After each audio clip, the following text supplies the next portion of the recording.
Bienvenidos a la temporada número 2 de Coder Lifestyle, el podcast donde discutimos y compartimos con nuestros invitados y amigos sus experiencias en el área de sistema.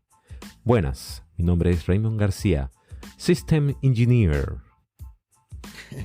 Mi nombre es Alfonso Lisir, Data Architect. En el episodio de hoy hablaremos con Yuri Bollo sobre su rol como Marketing Science Partner. Un rol muy interesante porque pareciera no tener nada que ver con sistemas, pero tiene mucho que ver con sistemas. Es así. Bienvenidos.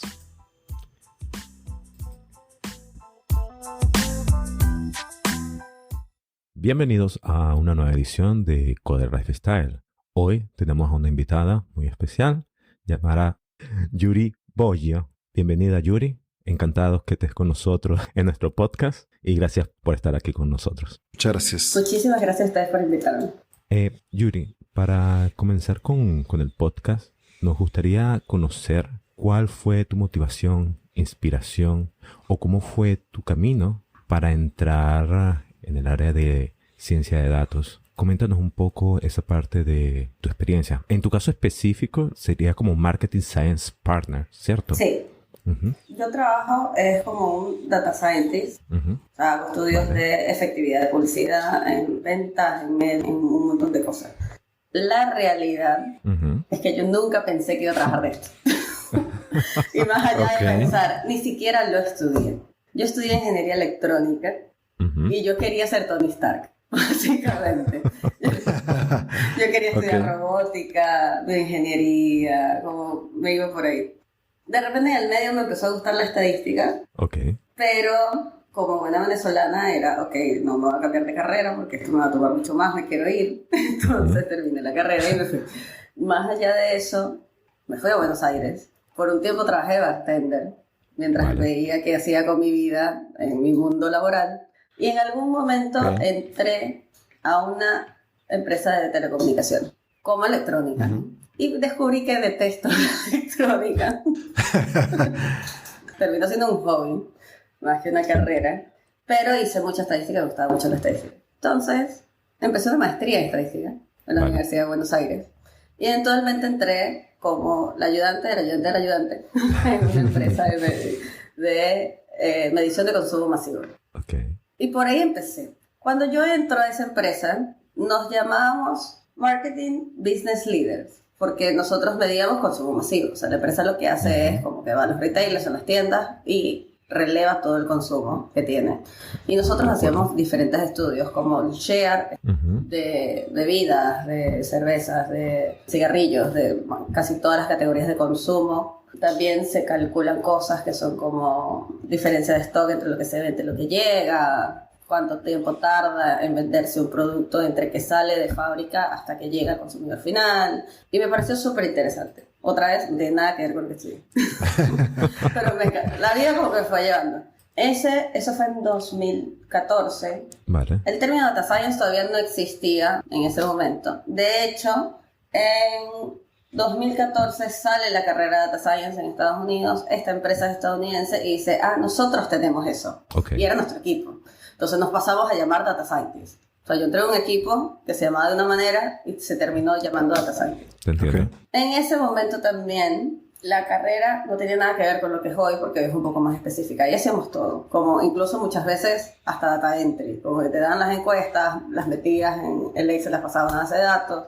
De ahí limpias la información, después hacías estudios, correlaciones, qué sé yo, lo pasabas a una presentación, un visualizador, y después se lo presentabas al cliente. O sea, era como que hacemos todo. Exacto. Una sola persona. Pero tal cual como les digo, me pareció interesante y seguí. No es nada con lo que estudié. No pensé meterme aquí, nunca. Y ahora no me veo haciendo otra cosa, la verdad. Te enamoraste de la profesión. Sí, me gustó bastante. Qué bueno. Me gustó muchísimo.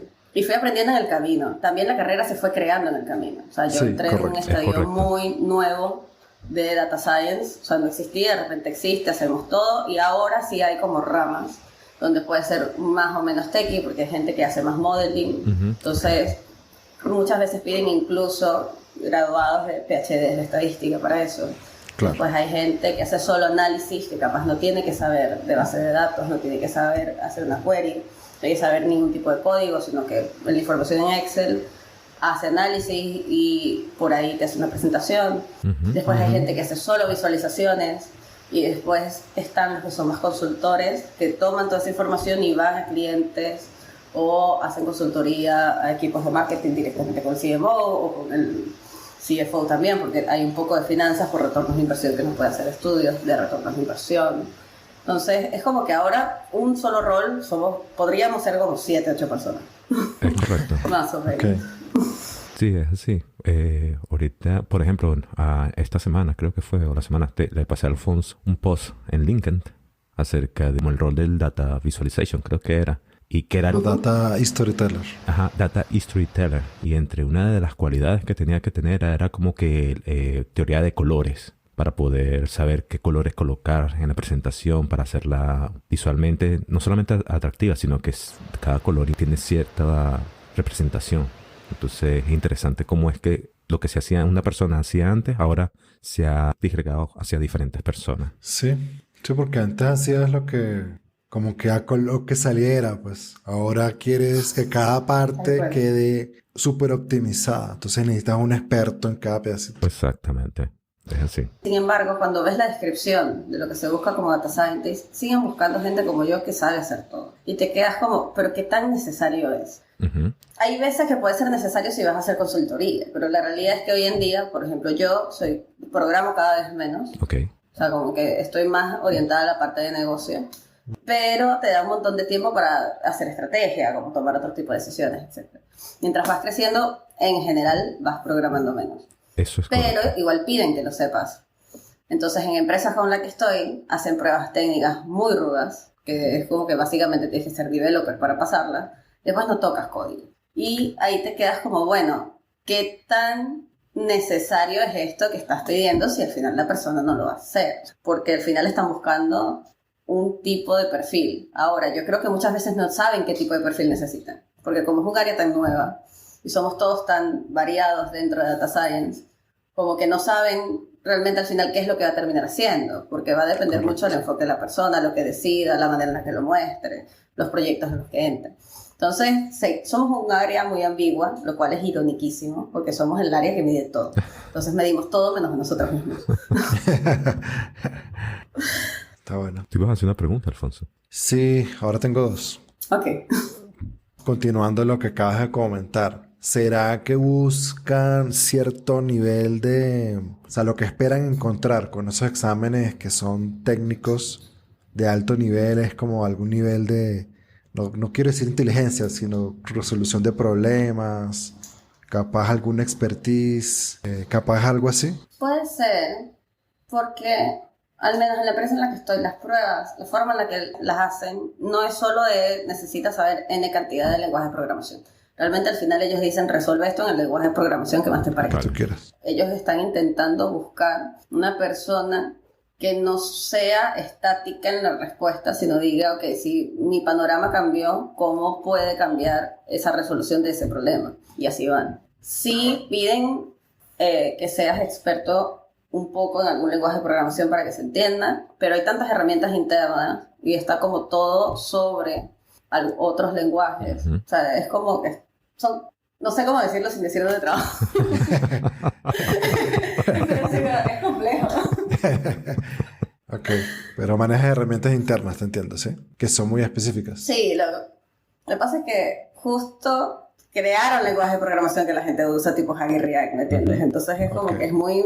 impacta mucho en el resto de las cosas. Entonces es como que, ok, puedes saber un poco de PHP, puedes saber un poco de JavaScript, realmente al final vas a terminar haciendo cosas internas. Yeah. O en mi caso, yo usaba mucho SQL. Nosotros tenemos Java y Presto, que es como que funcionan basados en SQL. Entonces, es SQL, pero no. Correcto. Al final lo que quieren es que entiendas cómo funciona el código, la manera de indexar, etc.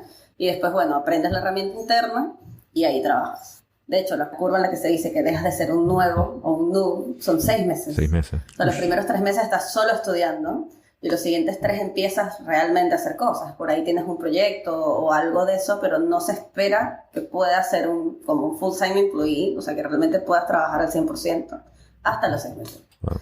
Entonces es como todo Es un viaje. una inversión, sí.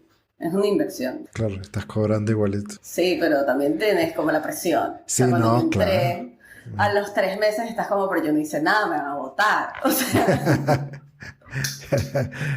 ¿Y te hacen algún examen o algo así cuando termines esos 6 meses? no, te van dando proyectos. Ya te asignan el proyecto. Hay veces que nosotros jodemos porque justo en mi área, como somos complejos, a veces decimos que el manager es como la mamá pajarito que te empuja del nido y ve a ver si volaste o no volaste.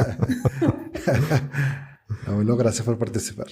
Así como que te van a echar, no te echan, pero sí te lanzan, como te van lanzando proyectos y cosas y vas viendo qué haces. En general buscan gente bastante senior, porque si buscas a una persona muy nueva y la lanzas al universo a ver qué hace, pobrecita, o sea, Sí, se va a volver loco. la puede pasar bastante mal, sí.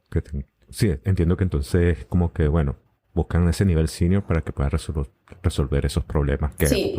van a tener. Y estoy de acuerdo contigo, cuando entro en una empresa, es como que 3 meses para realmente entender de qué se trata el sistema, qué es lo que hace, inclusive con las herramientas nuevas que se están utilizando. Eso es lo que me ha tomado a mí más o menos para comenzar a entender cuando entra un nuevo cliente. Entonces estoy de acuerdo con más o menos con ese tiempo, 3 meses a un poquito más. Esa es como la cultura en las empresas grandes, ¿no? Con estructuras muy grandes. Porque en una consultora pequeña, me imagino que lo que están, o sea, normalmente te traen porque tienen algo que se está incendiando y esperan que tú lo resuelvas, ¿no? Entonces, Puede pasar. eso es lo bueno de entrar en una empresa grande, pues, que están mejor preparados para recibir a la gente, hacerle ese onboarding a la gente. Puedo diferir, totalmente. No, te sorprenderías. He trabajado en empresas muy grandes, muy grandes, y hay un montón de cosas que no están en esto. Justo en la que estoy, cuando entré en la oficina éramos 40 personas. Hoy son 120. Ok. Y fui tipo la cuarta del país, 15 a nivel LATAM, hoy somos 30 y algo. Ujú. Entonces, a pesar de que era una empresa muy grande, se comportaba como una startup gigante. Ok. Era como que cada quien vea qué hace. Una de las cosas que dicen es que nada es problema de otra persona. O sea, si hay algo que resolverlo, puedes resolver tú mismo. Ok. O sea, es como una cultura de moverse rápido y cambiar las cosas lo más rápido posible y avanzar lo más rápido posible. Y es gigante. Y te quedas como, esto no tiene sentido. Claro. Pero pasa. Y hay otras empresas en las que he estado donde la base de datos es un desastre. Y a mí me importa que la base de datos funcione, esté estructurada, tenga un sentido, Ujú, correcto. esté como toda bonita, limpia y arregladita, ¿no? Y después te das cuenta que no. Y uno termina haciendo como trabajo de data eng, de intentar limpiar esa base de datos que no tiene nada que ver contigo para poder lograr sacar algo, para poder trabajar con algo y mostrar algún tipo de resultado. Entonces, hay veces que mientras más grande, sobre todo si es una industria más o menos tradicional, es más complicado porque es más difícil cambiar cosas. Y mientras más tradicional es la empresa, más difícil va a ser digitalizarla o que la base de datos funcione mejor o cambiarles Correcto. algún tipo de tecnología. Es complejo. Total. Entonces, he entrado en startups y me ha parecido más divertido. O sea, es un desastre, sí, trabajas más, sí. Pero me ha parecido más divertido porque como que tienes más capacidad de cambio. O sea, el impacto se ve más en menor plazo. Puedes tomar distintas decisiones que si tuvieras una estructura muy gigante no las puedes tomar. Entonces, es como que depende de la situación. Sí, Sí. claro. Lo bueno de eso que te dicen de que el problema termina contigo es que si quieres un aumento de sueldo, pues tú dices aprobado. Y se resolviste el problema. Bueno, una de las cosas que me parece interesante de la empresa en la que estoy es que ellos no tienen verticalidad de management. ¿A qué me refiero? Aquí hay 2 caminos de carrera. De un lado es como la persona que trabaja, básicamente, que le dicen IC. Y tú puedes subir tipo del 1 al 9, por decir cualquier cosa. 1 general es intern, 2 es como nuevo, 3 es casi siempre el nivel en el que se entra como tech, porque ya tienes que tener cierta experiencia, y de ahí para arriba. Y después un manager tienes desde el 4, si no me equivoco, o sea, como que un IC4 podría ser un manager, y subes. Ahora, si yo soy IC4 y me cambio a manager, no hay aumento de sueldo, no hay, o sea, crece el rango hacia afuera. Como que la gente dice, eres manager. Pero internamente el nivel de sueldo y todo es igual, de hecho es medio lateral.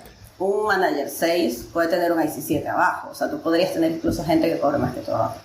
Y asumo que es porque la estructura la crearon bien para tech, o sea, es una empresa de desarrollo. Entonces, están basados en, ok, hay gente que es muy inteligente, muy brillante, que no tiene nada que ver con management, que de hecho, uno de los cambios que se hicieron fue, se cuenta la leyenda de que pasó, que había como un desarrollador muy, muy, muy bueno, que dijeron, bueno, él debería estar bien para ser manager y para guiarnos y qué sé yo, y tenía cero skills sociales, cero skills de manejo de gente. Se estaba fundiendo, casi que lo botan, o sea, fue como que salió todo mal, y dijeron, ¿pero por qué? O sea, no hace falta que la persona para crecer tenga que ser manager. Entonces decidieron como este cambio, que me parece súper, súper positivo. Y en general en el mundo de development tiene sentido, porque hay gente que literal es muy brillante, pero cero skill social, y no tiene que tenerlo. Entiendo el punto que dices, porque en estos días la compañía donde estoy trabajando adoptó precisamente lo que tú estás diciendo, en el sentido de que, bueno, si te gusta programar, ¿por qué para obtener más dinero tienes que como que seguir lead developer o de repente manager? Entonces lo que hicieron fueron esa decoupling, o esa separación entre tu carrera y quizás otro camino que quieras seleccionar, tal cual lo que tú estás diciendo, y eso lo implementaron, lo cual me pareció súper bueno, porque las personas que les gustan programar pues pueden seguir programando y seguir ganando más programando, pero aquellas personas que realmente quieran dedicarse a otra cosa pueden como que saltar a otro o desarrollarse dentro de otra parte, lo pueden hacer. A mí me pareció excelente lo que hicieron y ya veo de dónde lo agarraron. No, Sí. bueno, hay un principio, se llama el principio de Peter, Okay. que tú asciendes hasta el nivel de tu incompetencia. Y es el cuento que nos comparte Yuri, pues que el tipo es muy bueno, pero en la jerarquía tradicional, pues no funciona. Y no es que él sea malo, simplemente que no es lo de él. Exacto. Entonces, También redefinir un poco lo que significa manager, porque en donde yo estoy lo ven como enablers, gente que te ayuda a hacer tu trabajo, pero nosotros mismos incluso vemos la estrategia, decidimos nuestros goals, o sea, es como los que hacemos y decidimos qué vamos a hacer, y después los managers intentan armar como una estrategia más global, más o menos cuáles son los pilares que uno debería seguir, te ayudan con la parte burocrática, como que se encargan de todo ese lado, pero ellos no hacen cosas. Al año y algo que yo entré, uno de los más técnicos y de los que me parecían más brillantes se metió a manager. Yo decía, o sea, en mi mundo era como, esto es un mal gasto. ¡Qué mal gasto! Sí. Así que traitor. No, pero era como, para mí, él es tan brillante que podría hacer tantas cosas, que es como, ¿por qué quiere ser manager? No entiendo. Y después al final le gustó. Él decía como que, bueno, lo quiero probar, qué sé yo, y vamos a ver cómo me va, y si no, me voy para atrás. Que en mi empresa pasa un montón. Hay mucha gente que va y dice, bueno, quiero explorar ser manager. Exacto. Consigue un puesto, lo logra, lo deja un tiempo y dice, esto no es para mí, y se regresa y sí. Y lo he visto bastante, y no está mal visto. Entonces, y es porque se prioriza no solo el tema de management, sino también la cultura interna, el ambiente, etc. Entonces, si tienes un manager que está frustrado en su vida porque no le gusta, extraña codear o lo que sea, quiere hacer cosas, y se da cuenta que tomó una mala decisión, para ellos es mejor regresarlo a donde estaba o darle otro tipo de proyectos a que se vaya porque está frustrado. Te termina saliendo mejor cuidar a la persona, tener movilidad interna, tener crecimiento interno. Más va.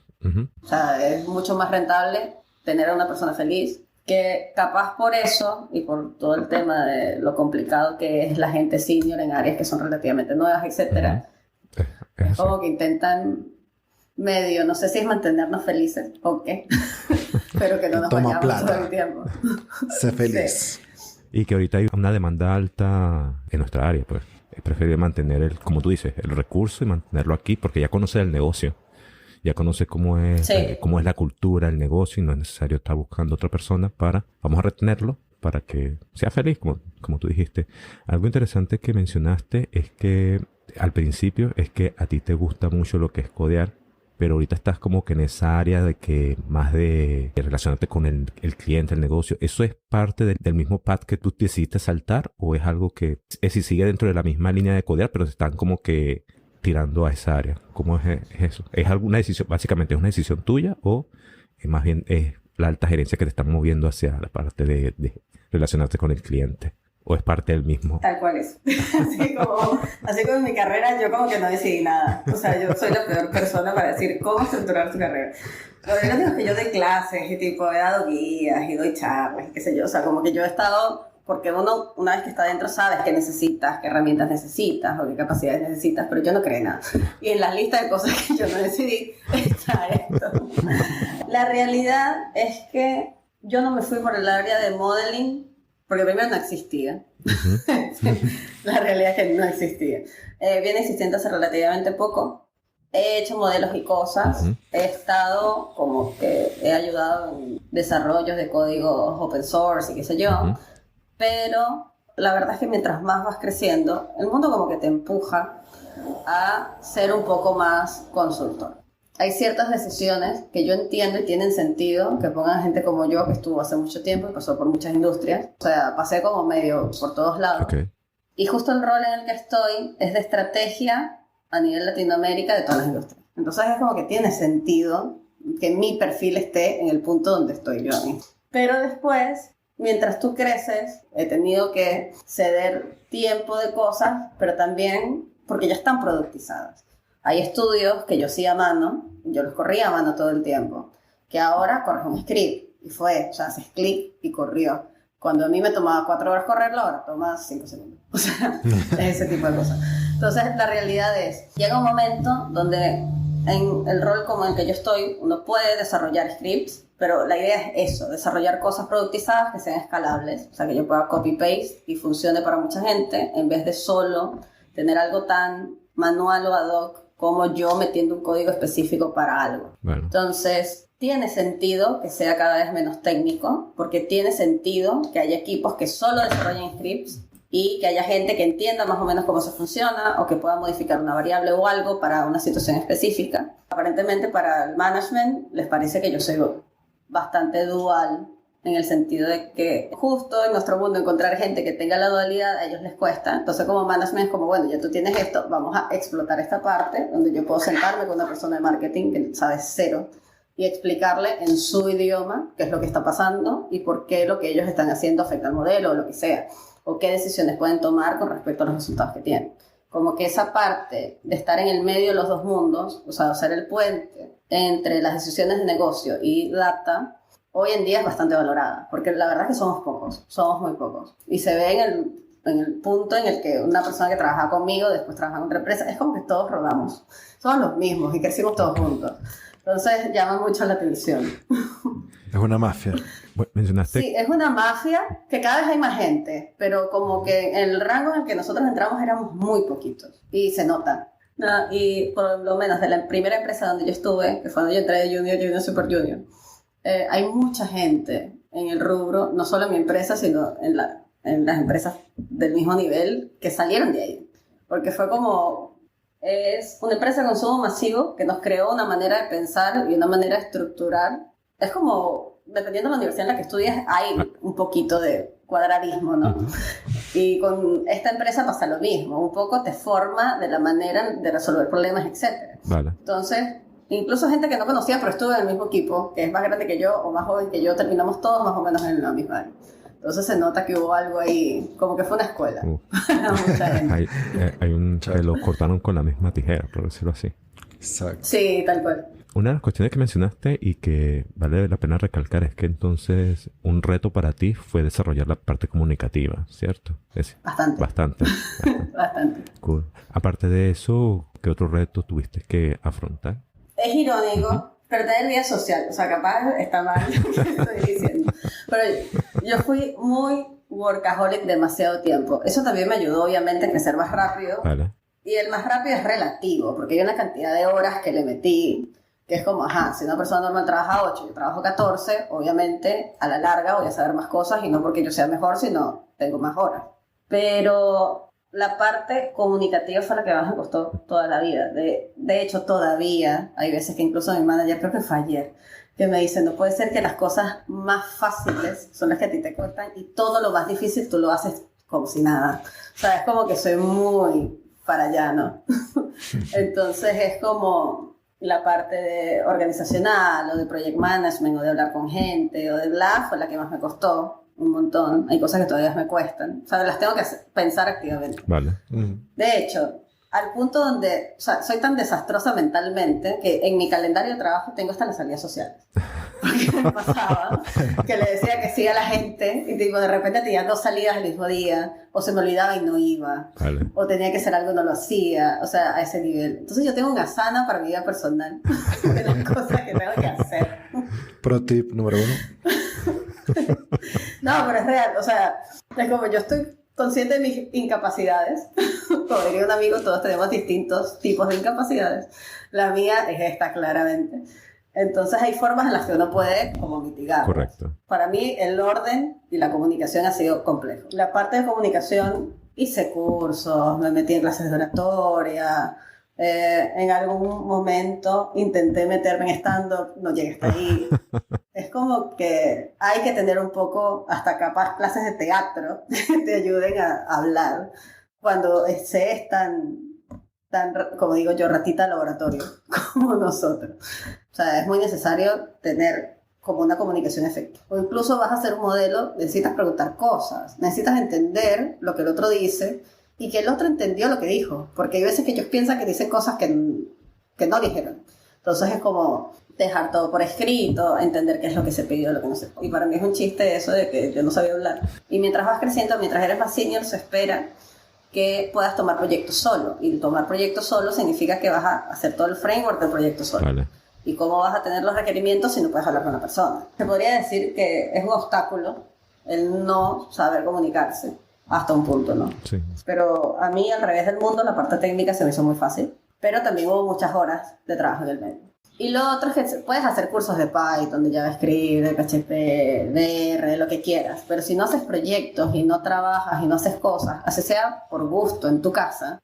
Es correcto. O sea, la realidad es que hay un montón de errores que no vas a saber resolver, entonces el curso no es suficiente. Es así. La práctica es necesaria en esta área para realmente, como dices, conocer, creo que más que todos los errores, porque por lo menos Sí. yo ahorita estoy trabajando con Databricks, y me salen errores que, por lo que, bueno, voy a utilizar el comodín de un amigo. Entonces tuve que escribir una pregunta en el Slack y después le escribí, bueno, utilicé el comodín de preguntarle a la audiencia, que básicamente era irme al forum de Databricks para preguntar de qué se trataba el error. Entonces eso, pues la práctica te va a dar los errores que te van a permitir solucionar cosas a futuro.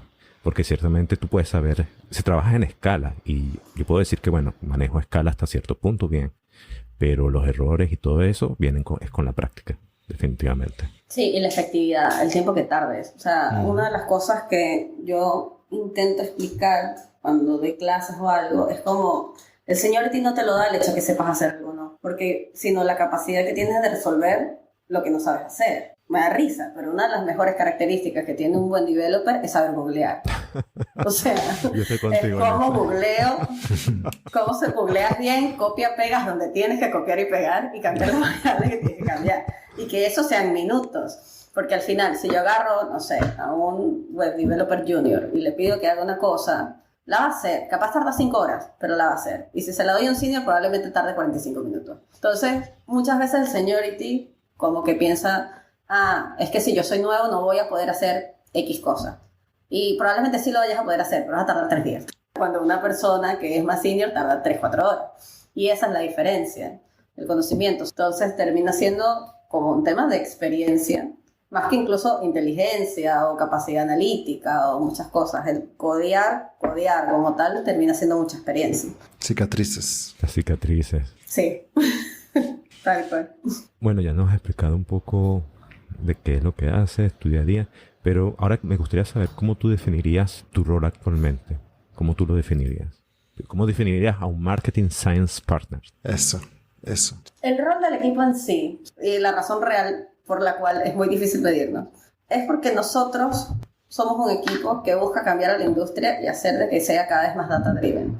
¿Por qué? Sobre todo en marketing hay 1001 temas de mitos, percepciones, de tengo 20 años trabajando en esto y esto siempre funcionó, y puede que no sea lo más efectivo, incluso en términos de creatividad. Vale. Cuando hablo en términos de creatividad es porque el marketing comenzó tipo con radio y periódicos.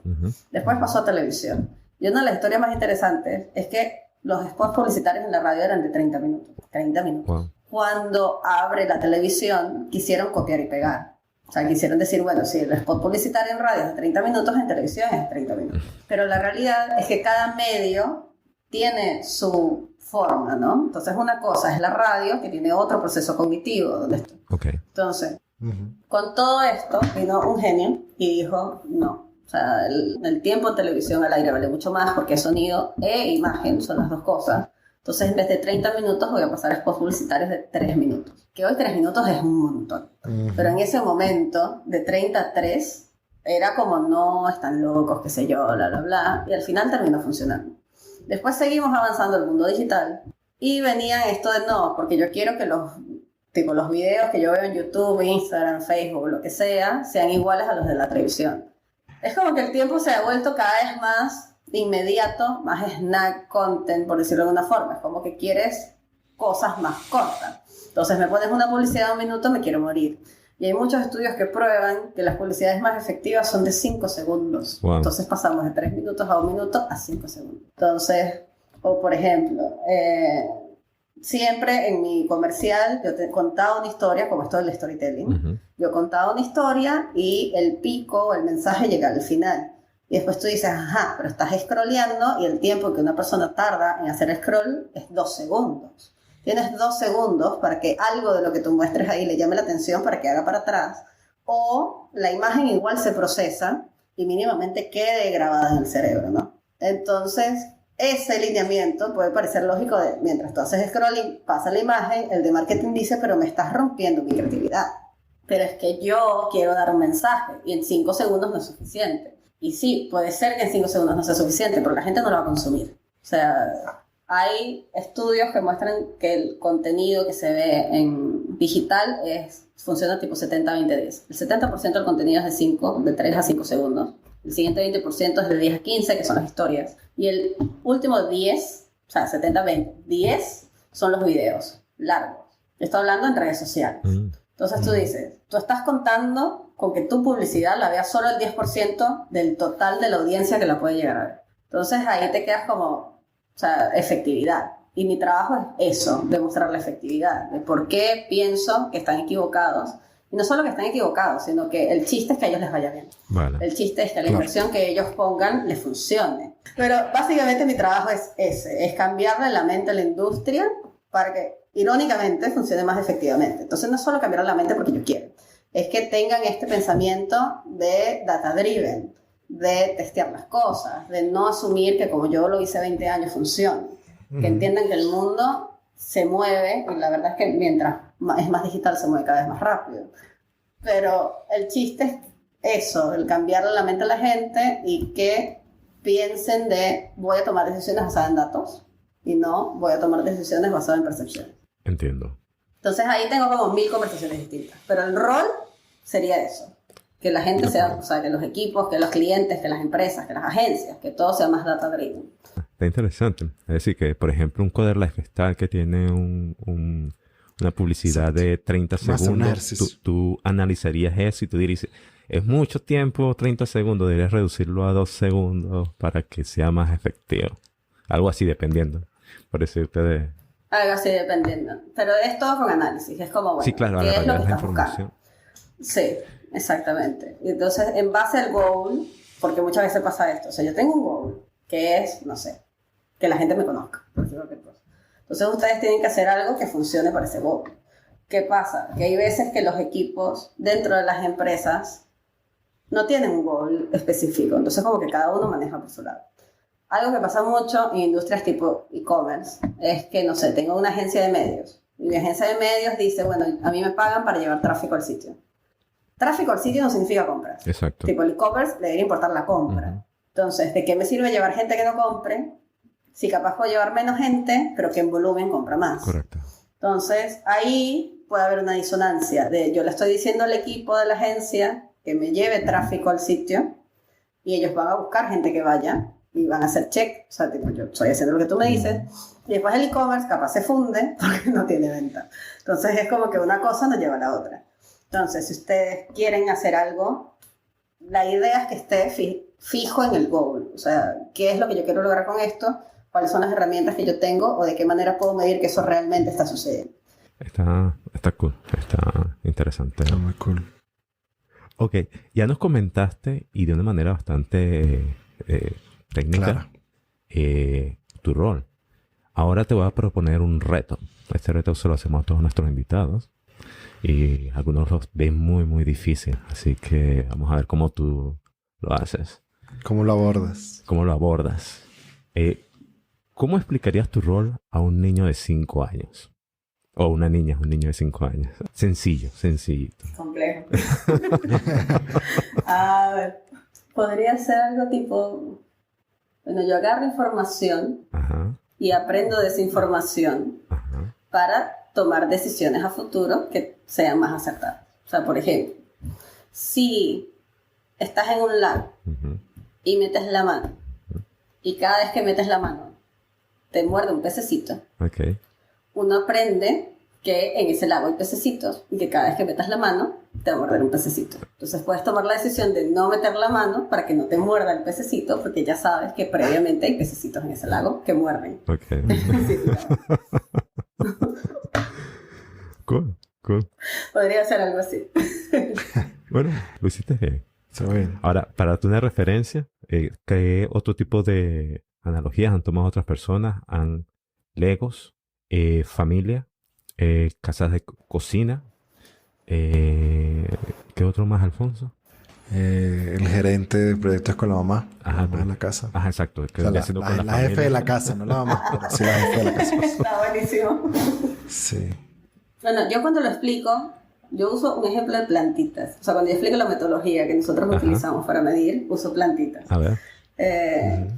La cosa es así. La metodología que nosotros usamos en general es para medir, lo que nos importa es medir incrementalidad. ¿Por qué? Porque no se sabe cuál es el retorno de inversión real de una publicidad. Y el chiste es saberlo. O sea, yo necesito saber, ok, yo pongo esta plata, me genera tantas ventas o me genera X, ¿no? Es complejo saberlo porque no tenemos toda la información de todos. En el mundo de marketing hay como un mini monopolio de información que es Google Analytics, donde ahí se taguean todos los medios para tener la información de qué pasa en las publicidades, las campañas, etc. Y Google tiene su modelo de atribución. El tema es, está todo bien con el modelo de atribución, pero con los temas de privacidad cada vez menos información le pasa a Google. Entonces, si yo quiero taguear Instagram, TikTok, Twitter o cualquier otra cosa, probablemente esté perdiendo como un 20% o un poco, o a veces incluso más de lo que realmente está sucediendo en los medios. Entonces es como que, ok, el modelo no me sirve porque no tengo toda la información. ¿Qué puedo hacer? Hacer estudios en cada medio. La forma del estudio es con diseño experimental, que ahí viene el ejemplo de la plantita, que lo que nosotros hacemos es, por ejemplo, agarramos 2 plantitas, donde yo quiero que crezcan más rápido, porque, no sé, voy a vender plantitas, lo que sea. Entonces yo necesito que midan, ponte, 1 metro para poderlas vender. Con lo cual, mientras más rápido crecen, me da mejor, ¿no? Entonces, ¿cómo hago yo para saber si los cambios que yo le hago a la plantita funcionan o no funcionan? Yo agarro 2 plantitas de la misma raza, porque si es una de naranja y una de manzana, puede que una crezca más rápido que la otra, porque es así naturalmente, entonces tienen que ser de la misma raza, de la misma edad, y lo que voy a hacer es colocarle por lo menos más abono, más agua, la pongo más al sol, lo que sea. Ahora, tiene que ser una a la vez, porque si yo le coloco más agua y le cambio el abono y crece más rápido, puede que el abono no sirva de nada y le puse un abono mucho más caro y empiezo a gastar más plata y resulta que era porque necesitaba más agua. Entonces debería probar primero más agua y pasar un tiempo y ver si la plantita creció más rápido que la otra no. Después más abono, pasar un tiempo y ver si la plantita creció más rápido que la otra no, y así voy. Y esa es la manera en la que yo voy a testear la variable. Ahora, el crecimiento total de la plantita no va a ser por el abono, va a ser el extra. ¿A qué me refiero? A que si en un mes la plantita del abono creció 10 centímetros y la plantita que no tuvo abono creció 8, el incremental o el extra son 2 centímetros, porque es del 8 al 10, no es 10. Ok, vale. Entonces esa es como parte de la idea de lo que uno ve. En este caso es publicidad, pero podría ser cualquier variable. Pero es la misma metodología donde cambias la variable y es el mismo estudio. La próxima pregunta que me gustaría hacerte, bueno, dado ya tu experiencia, ¿qué recomendaciones le harías a alguien que quiere empezar a meterse en esta área de marketing science? ¿Qué le recomendarías hoy en día a una persona que está saliendo de la universidad, que quiere decir, mira, me quiero meter en esto? ¿Qué le recomendarías a esa persona hoy, en este tiempo? Si es solo ciencia de datos, y sí o sí tienen que saber Python y R, conocer los scripts, cómo funciona, porque lo van a necesitar muchísimo. Pero previo a eso también deberían saber SQL. O sea, es como los conocimientos básicos van a ser, independientemente de lo que estudien en la universidad, SQL para bajarse la información o para, por lo menos, mínimo, hacer un join de una tabla, o sea, variar. Después de eso, debería tener algo para visualización. Si puede ser más tipo Tableau, mucho mejor. Pueden bajarse la información a Excel y usar, o sea, se puede, sobre todo si son pocos datos, que si menos de 500.000. Pero en general es mejor si lo hacen como ya programando. Y eso es como toda la parte de science de data, ¿no? Cuando te metes más a hacer marketing o a la variable que sea, ahí deberían hacer un par de cursos de eso. En el caso de marketing, podrían hacer algún curso de community management, algún curso de marketing básico. No es que tienen que estudiar la carrera de marketing, pero tienen que saber de lo que hablan. Porque, por ejemplo, si bien yo soy bien técnica, y lo que más me gusta es toda la parte de estadística, qué sé yo, ya tengo mucho conocimiento de industria y eso suma mucho cuando estás trabajando en una empresa, cuando vas a ser consultor, porque es cómo aplicas la data para el negocio y no tanto la data que estás aplicando. Él lo que quiere saber es cuál es mi efectividad, cuál es mi retorno de inversión, si es financiero o más. Claro. Entonces, si va a llegar a un punto donde si quieren crecer en el área de marketing, van a tener que conocer de la industria de marketing, sobre todo digital, porque es la parte que más se puede medir, y después de la industria de la empresa en la que estén. Por ejemplo, las financieras en general, en marketing hacen leads, que es llenar formularios para que sean contactados para tener algún tipo de servicio. Dependiendo de la industria también van a tener distintos tipos de mediciones, distintos tipos de información, distintos tipos de modelos. Entonces sería, lo básico, si quieres hacer data science, independientemente de marketing o no, es SQL, Python o R, visualización. Y después, para ir más allá, entendimiento de la industria. Entonces sería como el framework que necesitarían saber. Vale. Es más difícil entrar de marketing a data que de data marketing. 100%. Hay gente de marketing que estudió marketing y después tiene que hacer como todos los cursos desde cero de programación, de SQL, de modelaje, de estadística, porque aparte necesitamos mucha estadística. Pero la realidad, en mi experiencia, no se necesita título sí o sí. Sí valen mucho las certificaciones. Hay un montón de cursos que se pueden hacer que dan certificaciones que funcionan. Pero por lo menos, si yo contrato, yo no busco que sí o sí tenga el título, sino qué experiencia tiene, qué cursos hizo, qué sabe, hacer una prueba. Y sería una prueba técnica y otra prueba más como de resolución de problemas. Esas serían como las cosas que yo buscaría. Y después, bueno, obviamente, un poco de cultura. O sea, de que la persona sea una buena persona, de que no sea conflictiva. Correcto. Vale. Dijiste que validarse la persona era conflictiva, ese tipo de cosas. ¿Tienes cómo medir eso? Hay ciertas formas de uno medio ver, sobre todo en resolución de problemas, de cómo hizo algo, la forma en la que habla, qué tanto habla mal de situaciones. O sea, en una entrevista nunca puedes hablar mal. Puedes decir, bueno, hubo un conflicto y pasó esto. Y lo otro es la forma en la que afronta un problema. Muchas veces se hacen cosas de tipo de roles o lo que sea. Entonces podrías decir, bueno, toma tú este rol y yo me pongo del lado del cliente malo, por ejemplo. Entonces me pongo como a ponerlo en una situación de estrés a ver cómo reacciona. Y esas son formas en las cuales uno más o menos puede ver. Pero sí, para mí es muy importante cuidar eso. O sea, que sea una persona que sea colaborativa, que sea una persona que no tenga problemas de ego. Entonces, yo prefiero tener a alguien que no sea excesivamente brillante, pero que no sea conflictivo, tipo el House, que es súper brillante, pero mata a la gente y le lanza borradores o qué sé yo. ¿Me entiendes? Es como complicado. Sí, creo que se estila bastante en las empresas a buscar ese perfil de persona que sea o tratar de identificar ese perfil de persona que, bueno, esta persona va a ser más bien una ayuda que un problema. Y para eso están todos esos filtros que se colocan. Te quería hacer una pregunta así medio polémica. Ok. Entonces, ¿es Excel para todo? Nah. Hasta yo te puedo decir. Excel para todo, ahí puedo decir depende.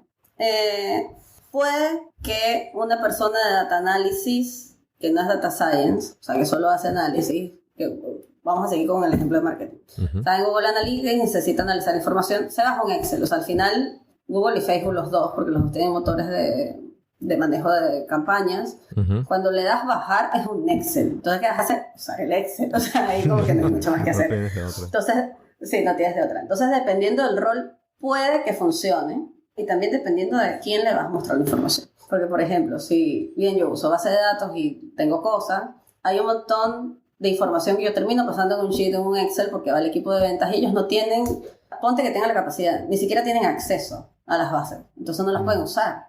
No pueden usar ciertas herramientas que yo sí tengo, no pueden tener acceso a ciertos dashboards que yo sí. Entonces es como, bueno, yo puedo tener el dashboard, pero al final yo necesito que ellos trabajen con N cosas. Entonces la tengo que bajar un Excel, capaz me da una macro, unas pivot, unas cosas ahí medio bonitas como para nada más copiar y pegar la información y no estar haciendo el gráfico 25 veces, y se los paso. Entonces, si bien yo digo no, hay un poco de depende del caso y del rol. O sea, qué es lo que quieres mostrar o a quién va a ir. Le va a pasar todo cocinadito, bonito, capaz incluso una PPT directamente, tipo un slide, una cosa donde él ya ve todo lo que necesita ver. Ni siquiera el Excel le pasaría. Entonces ahí va a depender del público también. Estoy totalmente de acuerdo. Pasas un parquet. Mira, aquí está el parquet. Tú verás qué haces. Gracias. Hasta luego. ¿Cómo te lo imaginas? Pero bueno, sí, Excel, como tú dices, es una herramienta de consumo y es casi que la base instalada más grande que hay. Entonces, no te vas a librar de ella. Divorciar, pero lo importante es que la base no dependa del Excel. Uh-huh. Una última pregunta para finalizar esta sección sería, ¿qué le recomendarías a la Yuri Boggia de hace 10 años, al momento que decidió estudiar, comenzar? ¿Qué le recomendarías si pudiese ir al pasado y hacer algunas recomendaciones? No sé si yo me iría como 13 años atrás. Ok. A decir, no estudié ingeniería electrónica. O sea. No sé, computer science, estadística, algo de eso. Porque al final fue lo que más me gustó. Lo irónico es que yo estudié en la Simón Bolívar. Okay. Y yo estaba estudiando electrónica. Yo estaba saliendo con un matemático y terminé siempre metiendo en la sala de matemáticas, pero no por él, sino por la vida. Y terminé metiendo electivas de estadística y qué sé yo. Y me decían, tú deberías ser matemático, tú deberías ser matemático. Decían, no, están locos, yo quiero ser Tony Stark. O sea, yo quiero ser robots. Y después, viendo en retrospectiva, tenían razón. O sea, como que mi perfil estaba ahí y yo no me di cuenta. Pero el momento en que yo decidí estudiar, no estaba ni clara. Creo que eso pasa mucho también. Sí. Que uno no está claro en lo que quiere. Total. Que uno se gradúa y uno ve una carrera como algo que después cuando lo estás estudiando no tiene nada que ver y después cuando te gradúas menos. Total. Es como que no hay nada que te muestre la realidad. Pero capaz, eso es incluso un problema del medio. Cuando yo intento dar clases, intento explicar la realidad también, porque digo, me hubiera gustado que alguien me dijera esto es así. Correcto. Y no hacerme la idea de esta carrera significa algo que no tiene nada que ver con lo que uno termina haciendo. ¿Qué parte hacemos trajes, exotrajes? ¿Qué? Ese no está aquí. Todo está acá.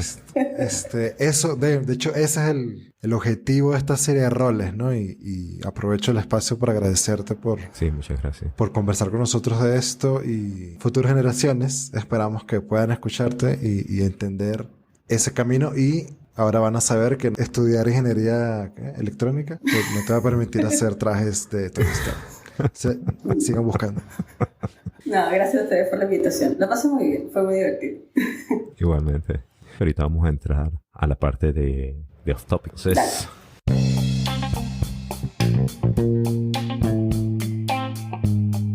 bienvenidos a la sección de Off Topics. Para hoy, Yuri nos va a hablar sobre un tema que no está relacionado sobre Marketing Science Partner. Yuri, ¿qué nos traes para hoy? Vamos a hablar de música. Ok, hablemos de música. Chévere, me gusta. ¿Qué nos tienes para música? Bueno, primero, yo soy músico de toda la vida. De hecho, estuve desde kinder musical, o sea, de toda la vida como muy literal. Tuve la suerte de que mi papá era museógrafo de la Escuela de Arte de Maracay, yo soy de Maracay, y tenía como amigos profesores de músico, de la orquesta, de la Escuela de Arte, etc. Y me consiguieron un cupo así. Estuve 10 años de piano, 8 años de conservatorio y después estaba estudiando la carrera de armonización y composición orquestral. O sea, me di una vida. Sí, toda mi vida estudié música. De hecho, yo era de esas personas que se jubilaba del colegio para irse a estudiar música. O sea, como que no tiene nada que ver una cosa con la otra. Algo que te apasionaba o te apasiona. Sí, la gente se jubilaba para ir a beber. Sí, yo me jubilaba para ir a tocar. Pero la verdad me parece que es una carrera, pues es una carrera, incluso más sacrificada que la ingeniería.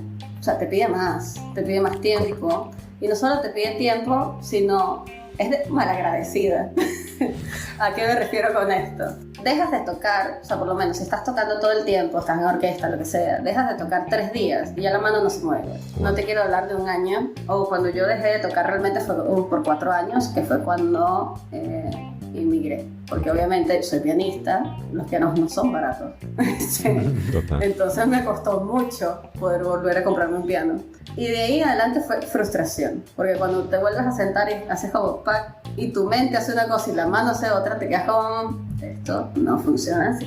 Entonces la realidad es que es una carrera difícil que requiere demasiada constancia y demasiadas horas diarias. Es como darle la vida. Y aparte, en Venezuela desgraciadamente no pagaba nada. No. O sea, era como, ¿quieres vivir de eso? No va a funcionar. Exacto. O sea, en algún punto la vida te obliga a dejarla. Casi. Es interesante lo que mencionas porque me recuerdo hace tiempo, mencionaste 2 cosas. La primera, que tú comenzaste como que tus amigos en la sección anterior, tú estabas diciendo como que ¿por qué no te metes en matemáticas? Que tienes que ser buena en matemáticas. Y yo estaba recordando que un profesor hace tiempo nos dijo que la matemática y la música como que tienen cierta similitud. Sí. Entonces, porque tú vienes y sumas una nota con otra, eso te da otro tipo de nota, algo parecido. Disculpa mi ignorancia totalmente, pero eso fue lo que comentó. No, sobre todo en armonía. O sea, por lo menos los hartos en tercera siempre suenan bien. Entonces es como que sacas la cantidad de notas, es numérico. O sea, te puedes poner a escribirlo y si escribes música, esos son los saltos de terceras, eso va a sonar bien todo el tiempo. Entonces como que sumas 3 y siempre te da bien. Después están los saltos y el opuesto del salto, que es la tabla del 9. La otra es del 0, después la cuarta es la quinta, la sexta y así va. O sea, si haces la tabla del 9, tienes el salto principal y el opuesto y funciona así perfecto. Entonces era como, a mí siempre me gustó la matemática también. Entonces mientras vas estudiando teoría musical, teoría y solfeo y armonía, sobre todo armonía, después leer las partituras. Cuando uno estudia, o sea, lo normal es que uno lea en clave de sol. Pero cuando estudias tienes clave de do, tienes clave de fa, tienes un montón de cosas y aparte la clave se mueve de línea. Entonces ahí lo que haces es sumar o restar 2, dependiendo de cómo muevas la línea. Entonces es como que estás haciendo sumas y restas en la cabeza todo el tiempo. O si cambias la clave, capaz multiplicas por 4 y te funciona también. Porque, por ejemplo, tienes do, re, mi, fa, sol, la, si, pero son 7 números. Entonces ahí tú vas a sumar a 2. Si pasas de 7, vuelves al 1. Exacto. Es como si estuvieses haciendo un mod de un array. Exacto, exactamente. Entonces cuando cambias la clave, mueves 2 para arriba, el 1 se convierte en 3 y así vas. Y cuando pasas del 7, vas al 2, porque no es al 9. Entonces terminas sumando y restando del 1 al 7, volviendo para atrás todo el tiempo. Es matemático, sí. O sea, es netamente matemático. Está cool. Yo recuerdo cuando practiqué órgano, ¿sí? Que órgano es como el de la iglesia, ¿no? No el chiste que todos están pensando. La audiencia me refiero. Entonces, el manual, sí, porque ese chiste lo escuché toda la vida. Entonces, el manual tenía la foto de los deditos, en qué posición tenían que ir, posición de la mano, la posición del pie y bueno, las teclas que tenías que tocar, ¿no? Tienes 1, 2, 3, 4, 5. Ajá. O sea, cada dedo tiene un número. Sí, que sí, C1, C3. Y aprendí un par de canciones, solo que no continué, pero eso que dice suena mucho más complejo. Obviamente mucho más chévere, pero mucho más complejo. Pasa que eso ya era armonía, dictado musical, o sea, como yo me di cuenta de eso en las teorías más avanzadas. Cuando tú estás tocando o empezando o tocas de oído, mucho menos, o sea, números, ¿dónde? Matemática, ¿dónde? Pero por lo menos el piano, la guitarra, las de cuerda son muy matemáticos.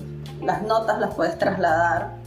O sea, por ejemplo, estás haciendo una escala en el primer y segundo traste, y si lo trasladas en el traste, que ahorita no me acuerdo, vas a hacer el mismo movimiento y son las mismas notas, pero en una escala más alta, o sea, es un poco más agudo. Entonces es como que son todos espacios, que cuando ves los espacios como números, se convierten como mucha matemática. Y en dictado musical, un profesor se pone a tocar, y tú tienes que anotar lo que está sonando. Wow. Eso es dictado musical. Sí. Hardcore. Es bien hardcore. Y después lectura a primera vista, venía el profesor en la pizarra, ponía el pentagrama, ponía notas, no ponía clave. Entonces te decía, vayan leyendo, tipo do en primera línea, clave de sol en cuarta línea, clave de fa en segunda línea. Entonces era como que vas leyendo, te cambia la clave en el medio y tú tienes que trasladar la cosa en tu cabeza y seguir leyendo. O sea, entonces ahí es donde uno termina encontrando trucos matemáticos de, ok, si la clave de sol está en segunda línea y la paso a la tercera, es lo mismo pero muevo dos. Entonces como que, si no es la tercera, es la quinta, entonces así vas leyendo. Es como... Está chévere, sí. está chévere. Se ve complicado. Ahí es como más temático. Sí. Sí, son esas cosas que es pueden... automático. Exacto. Eso. O sea, es como la matemática. De tanto que lo haces, se vuelve muy automático. Ahorita no lo hago. En ese momento lo hacía muy fácil. Pero ahorita no. Yo no tengo esa capacidad. Una pregunta. En el conservatorio generalmente te piden 2 instrumentos, ¿no? O sea, el principal y uno complementario. De hecho, cuando estás estudiando arreglo orquestal y de armonía, te piden uno de cada mundo. Caramba. O sea, sí, era uno de percusión. Bueno, depende, porque cuando yo estaba, en el momento que estaba estudiando, pasó mucho tiempo, que fue cuando empezó el sistema de orquestas, o sea, cuando empezó el tema del sistema de orquestas. Y lo primero que hicieron fue agarrar un grupo y decir, bueno, nosotros vamos a ir a lo más rápido, con los que se queden, y en el medio se va a ir quedando la gente en los distintos niveles, y empezaron a armar niveles y qué sé yo. Okay. Cuando se pasa todo eso y pasamos a armonía, nos daban ritmos musicales y un montón de cosas donde nos exigían a todos piano complementario y batería complementaria, sí o sí. O sea, esa era la base. Después, cada uno tenía que tener un instrumento donde era instrumentista y tenía que saber tocar lo básico de otras 2 cosas. A 2 cosas me refiero, que tenía que ser uno de cuerda, uno de aire, o sea, uno de viento, el piano y la batería complementaria. El mío de cuerda fue violín y el de viento fue flauta. Yo siempre quise tocar saxofón, mis pulmones no dieron. Yo lo intenté, fracasé rotundamente. Intenté también tocar trompetas, fracasé rotundamente. O sea, no sé cómo hacen. Porque aparte parece magia, ellos están así sin hacer nada y dependiendo de la fuerza con la que soplan, suenan las distintas notas. O sea, no. Sí, yo me quedé con flauta transversa, que es como tiernita. Que de hecho la terminé vendiendo, o sea, lo mío nunca fue una flauta transversa. De piano, sí, bueno, yo hice toda la carrera de piano y el violín me rompió un poco la cabeza porque hay algo que la mayoría de la gente no sabe, que es que hay notas que en el violín existen, bueno, o sea, el violín, el cello y el contrabajo existen, que en el resto de los instrumentos no, por cómo están creados físicamente el instrumento. O sea, por ejemplo, si saben un poquito de música, saben que es do, re, mi, fa, sol, la, si, en un piano, en una guitarra o casi cualquier otra cosa, do sostenido, que es la nota negra del medio entre las 2 blancas, es la misma nota que re bemol, o sea, de hecho literalmente es la misma tecla. En violín, no. Tienes do sostenido que suena distinto a re bemol. Okay. Y es porque entre una nota y otra es la matemática, hay 10 comas, son 10 espacios de sonido entre el do y el re. El do sostenido estaba como en la 4ª coma y el re bemol está en la 6ª. Entonces hay 2 espacios en el medio dentro del violín que el violinista los aprende a escuchar. Okay. ¿No? Los violinistas sufrían en todas las orquestas porque si estás en cuerpo de violín no pasa nada, pero si tienes al lado, no sé, a flautas o lo que sea, silbavientos, lo que sea, tú estás tocando una nota y el resto está tocando otra y tú te acostumbras a escuchar la diferencia, entonces como que te jode la existencia. Pero hay gente que no sé si es bendecida o desgraciada, que son los que tienen el oído absoluto, y lo digo porque ellos deben sufrir más. O sea, había uno en mi clase que venía el profesor y le daba un golpe al piano y el tipo sabía todas las notas que sonaban, o sea, a ese punto. Entonces Ellos obviamente eran los que mejor tocaban cello o violín, porque aparte se les desafinaba y se daban cuenta enseguida, movían la cosa. O sea, a mí se me desafina el violín y no me doy cuenta porque se me desafinaba ahí. Que break, no break, es por punto favor. de ellos, no. Exacto. Pero sí, hay cosas como muy interesantes ahí. Es muy exigente. La música es muy exigente y a veces muy elitista. O sea, es como si no haces tal cosa no puedes tocar, si no sabes, si no estás en tal punto de la carrera no puedes entrar a tal cosa, si no pasaste 2 solfeos no puedes tocar ningún instrumento. O sea, es como que primero te explotan y después te dejan disfrutar un poquito de la música. Está complicado. Excelente. Se ve que ese mundo es bastante... Viendo lo que tú has hecho, yo que como que agarré una gotica de... Ni siquiera una gotica, la mitad de una gota. No, pero lo mío es estudiado. Ojo que yo conozco mucha gente que para mí toca mucho mejor que yo y no estudió nada en su vida. O sea, es como a puro oído, práctica, etc. De hecho, de mi grupo conozco mucha gente que se fue que sea a China a tocar. O sea, no sé si ustedes escucharon de esa ola de gente, pero hay una ola de gente música de Venezuela que se fueron a China a tocar en restaurantes, en hoteles, o están por ahí tocando, hicieron bandas y cosas. Y les pagan por ser guitarristas y les pagan muy bien. Y la mayoría de los que se fueron no son estudiados. De hecho, los estudiados sufrieron un poco más porque nosotros somos bastante más cuadrados. O sea, yo tuve una dualidad ahí porque yo crecí con muchos amigos músicos que tenían bandas, rock y qué sé yo. Entonces, un poco menos como cuadrada soy en un sentido. Pero la mayoría de los que estudian en conservatorio es como la joda de cómo haces que un violinista se calle y le quitas la partitura. ¿Cómo haces que un guitarrista se calle y le das una partitura? Es como el violinista o la gente de viento tiende a ser tan técnica y tan estudiada que después le pones otra cosa y no puede. Entonces como que tiene sus pros y sus contras. Y que estudies no te hace menos músico o más músico que el que no estudió. Entonces ahí no sé, no estoy de acuerdo. No, es cuestión de práctica. Interesante. Sí. Y aplica un poco a todo, ¿no? Está la gente que tiene el talento, o sea, a cualquier... Bueno, arte es la capacidad de hacer algo, ¿no? Puedes tener mucho talento, pero también está la gente que nada, construye desde cero y se vuelve muy bueno en algo, ¿no? Y está la gente que tiene las dos cosas y son los más cracks de todos porque... Pero sí. Sí. Conozco de todos los tipos. Bueno, por lo menos a mí me criticaron mucho dejar de tocar música. Según ellos yo era buena. Estoy en desacuerdo. De hecho, mi maestro de música, cuando yo me fui a Argentina, me dijo como que no, tú casi te... la escoria de la familia que te vas. O sea, algo así como todo el drama. Y después tengo un amigo que es muy buen baterista, que es muy irónico, porque nosotros odiamos con que el tipo tenía un zapato en cada oído. O sea, tú le hacías repetir un ritmo y no podía. Y él agarró un metrónomo y se puso a repetir el metrónomo hasta que agarró, y después y fue cambiando, y hoy toca batería impresionante, pero tenía cero. Impresionantemente malo. Y hoy es súper impresionantemente bueno. Y después tengo un amigo que él es el que tiene los dos. Él siempre fue como excesivamente bueno. O sea, de esa persona que agarra la guitarra y, o sea, casi que la ve y suena. Es una cosa impresionante. Y en algún punto decidió meterse a estudiar música y se convirtió en un monstruo. O sea, si él ya era bueno, ya entendiendo lo que hace y como dándole estructura. Se terminó de pulirse. Sí. Sí, súper impresionante. Chévere. Cool, excelente. No, bueno, ya con esto ya damos por concluida nuestro topic. No sin antes decirte que muchas gracias por tu tiempo, por esta agradable conversa y encantado de haberte tenido hoy con nosotros en nuestro podcast. Muchas gracias, Yuri. No, gracias a ustedes por la invitación. Un honor. No, para Chévere nosotros, hablar contigo.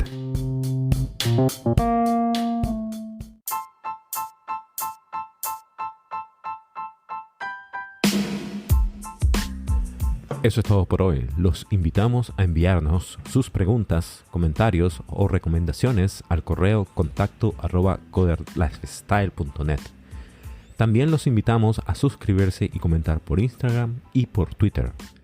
Los links los encontrarán en la descripción o por nuestro Linktree coder_lifestyle. Si les gustó, dejar un review y compartirlo es una manera de apoyarnos. Compártelo con personas interesadas en tecnología y personas que quieran ser como Tony Stark. Queremos agradecerles por todos sus comentarios esto nos ayuda a crecer y a mejorar el programa. Muchas gracias por escucharnos. Nos vemos en el próximo episodio y que tengan una excelente semana. Bye. Bye.